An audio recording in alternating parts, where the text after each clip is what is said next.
इस बार तय हो गया कि 100 पर किसी का जॉब नहीं जाएगा। अब बात हो रही है यहां इस बात की कि जो विद्यालय 50 से कम की संख्या के हैं मर्ज हो रहे हैं। मैं यही आसिफ जी से कह रहा हूं, यही अमरनाथ जी से कह रहा हूं कि सरकार का ये चैलेंज शिक्षा मित्र भी करें कि हमें दीजिए विद्यालय जो बंद हो रहे हैं, सिंगल दीजिए, हम बच्चे बढ़ाएंगे, लेकिन पहले हमें नियमित करने का फरमान जारी कर दो। और अगर आपके बच्चे हम उन विद्यालय को पुनर् रिसाइकिल नहीं कर पाते हैं, चालू नहीं कर पाते, तो वापस हमें शिक्षा मित्र बना देना। यही हम चैलेंज, लगभग 28,000 तो शिक्षा मित्र ऐड हो जाएंगे, और अगर दो लगा दो तो 56,000 ऐड हो जाएंगे।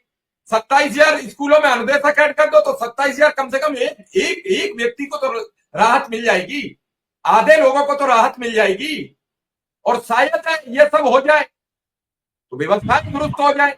क्योंकि मुझे याद आ गया वाकया आज, इसीलिए मैंने किया जिक्र कि चरण सिंह चौधरी साहब उत्तर प्रदेश के चीफ मिनिस्टर थे, सारे पटवारी हड़ताल पे चले गए जैसे शिक्षक बना रहे हैं जुगाड़, तो उन्होंने लेखपाल हक दिए।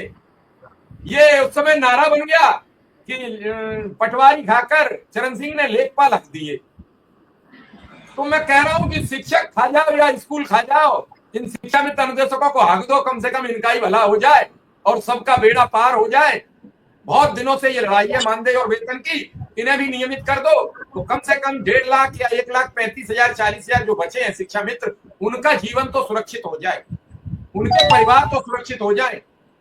बड़ा मौका है सरकार के पास और शिक्षा मित्र अनुदेशक के नेताओं के पास भी बड़ा मौका है कि मुख्यमंत्री को एक बड़ी सलाह देने का कि साहब परेशान मत होइए, अगर शिक्षक हड़ताल करते हैं तो हम 2.25 लाख खड़े हैं आपके साथ, हम विद्यालय में ताला नहीं पढ़ने देंगे, लेकिन मुझे नियमितीकरण का आदेश दे दो, एक ऐलान आप कर दो, आपकी इज्जत हम बचाएंगे, हमारा परिवार आप बचा लो, गिव एंड टेक, तो सारा मसला सुलझ जाए। फंसे हुए पर दुश्मन भी अपना मित्र होता है कि हमें कहीं से राहत मिल जाए, बड़ा मौका है।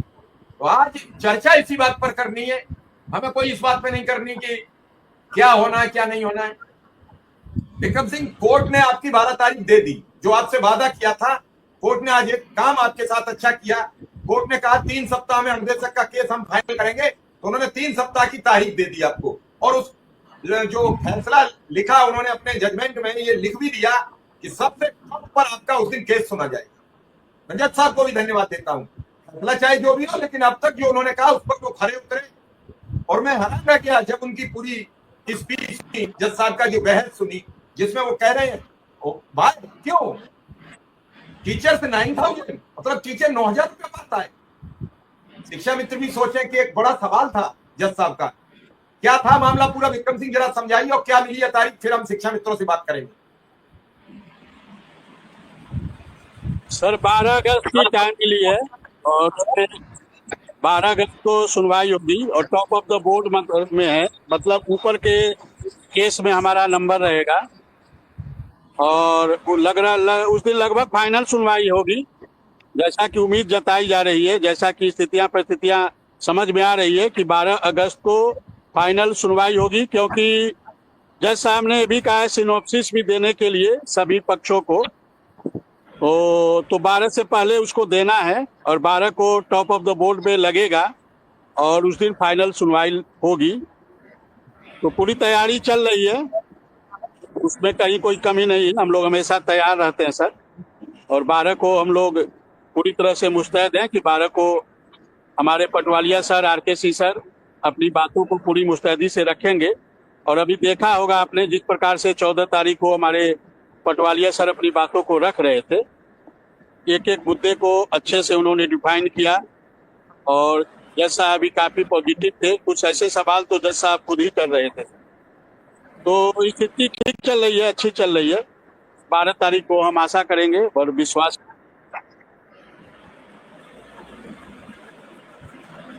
चलिए आसिफ जी, मेरा यह सुझाव कैसा लगा आपको, अगर सरकार इस पर मान जाती है?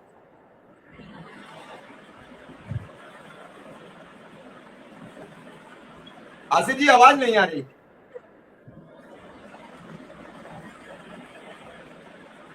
शायद आपका ईयरफोन टच नहीं है, अब आ सकती है, आप देखो दोबारा, बोलिए। जी आ गई।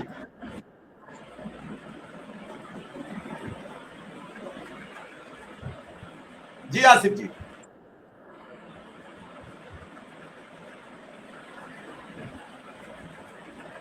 आ रही है आवाज आपकी, बोलिए।